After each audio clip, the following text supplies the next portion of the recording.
In October of 1962, the world discovered how close it lived to disaster. American reconnaissance flights revealed something unthinkable. Soviet nuclear missiles were being installed in Cuba, just 90 miles from Florida. Close enough to reach Washington in minutes. Close enough to erase cities before a response could even be organized. For the first time, nuclear war was not theoretical. It was logistical. President John F. Kennedy was informed in secret. There was no public announcement, no warning, no panic yet. Inside the White House, a small group was assembled. Military leaders, intelligence officials, advisors. Every option on the table was catastrophic. An airstrike could destroy the missiles, but would almost certainly kill Soviet personnel. An invasion would mean war. Doing nothing would signal weakness and invite escalation. The system demanded speed. History demanded restraint. For 13 days, the world watched without knowing it was watching. Bombers were placed on alert. Submarines armed with nuclear torpedoes disappeared beneath the ocean. Missile crews waited for orders that might never come. One miscalculation would be enough. What mattered most during those days was not firepower. It was judgment. Kennedy resisted immediate military action despite enormous pressure.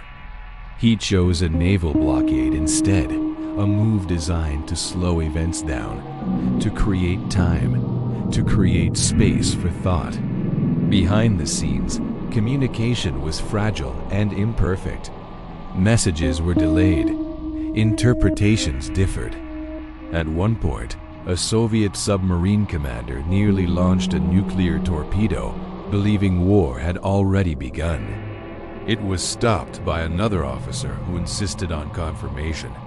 Again, the protocol bent because a human hesitated. On October 28th, the crisis ended. The Soviet Union agreed to remove the missiles. The United States quietly agreed to remove its own from Turkey months later. No victory parades followed.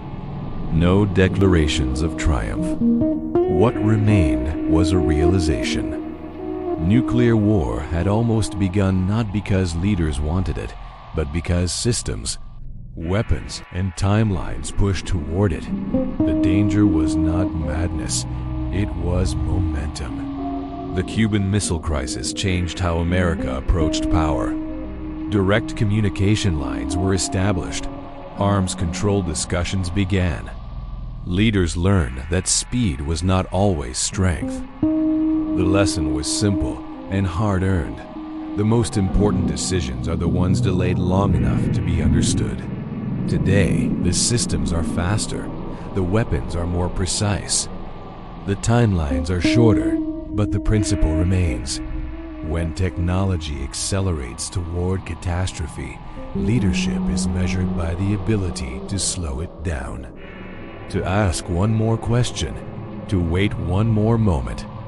The world did not survive October 1962 by accident.